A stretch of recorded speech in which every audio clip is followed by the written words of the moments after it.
বরফ ঢাকা পাহাড়, নিঃশব্দ বনভূমি আর সেই নীরবতার মাঝেই লুকিয়ে আছে এক ভয়ঙ্কর শক্তিশালী শিকারী, গ্রিজলি বিয়ার। গ্রিজলি শব্দটি এসেছে গ্রিজেল্ট থেকে, যার অর্থ ধূসর বা মিশ্র রঙের লোম।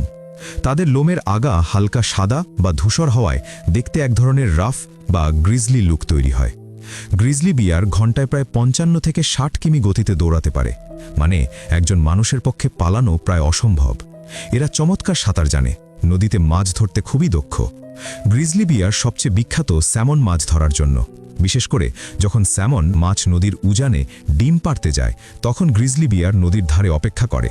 তারা পানির পাশে দাঁড়িয়ে থাকে আর সঠিক মুহূর্তে বজ্রগতিতে থাবা মেরে মাছ তুলে ফেলে। অনেক সময় তারা পানিতে ঝাঁপ দিয়েও মাছ ধরে, যা দেখতে সত্যিই অবিশ্বাস্য। গ্রিজলি বিয়ার দাঁড়িয়ে গেলে উচ্চতা ৮ ফুট পর্যন্ত হয়।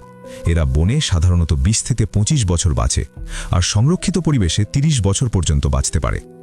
বিশাল শক্তিশালী শরীর, কাঁধে বড় মাংসপেশির কুঁজ, ধারালো নখর, ঘন বাদামি লোম এর শারীরিক বৈশিষ্ট্যের মধ্যে অন্যতম। কাঁধের এই কুঁজি তাদেরকে মাটি খুঁড়তে ও শিকার ধরতে সাহায্য করে। গ্রিজলি বিয়ার সাধারণত একাকী জীবন পছন্দ করে। নিজের এলাকা নিয়ে এরা খুবই সংবেদনশীল। খাবারের জন্য অনেক দূর পর্যন্ত ঘুরে বেড়ায়। তবে মা ভাল্লুক তার বাচ্চার জন্য খুবই সুরক্ষামূলক। কেউ কাছে এলে আক্রমণ করতে দ্বিধা করে না। শীতকালে এরা হাইবারনেশন বা গভীর ঘুমে যায়। এই সময়ই বাচ্চার জন্ম হয়। এরা সাধারণত ১ থেকে ৩টি বাচ্চা জন্মায়। মা বাচ্চাদের কয়েক বছর ধরে লালন পালন করে। গ্রিজলি বিয়ার একটি গুরুত্বপূর্ণ এপেক্স প্রিডেটর। তারা শিকার করে প্রাণীর সংখ্যা নিয়ন্ত্রণ করে, বনে খাদ্যচক্রের ভারসাম্য বজায় রাখে, এমনকি মৃত প্রাণী খেয়েও পরিবেশ পরিষ্কার রাখে।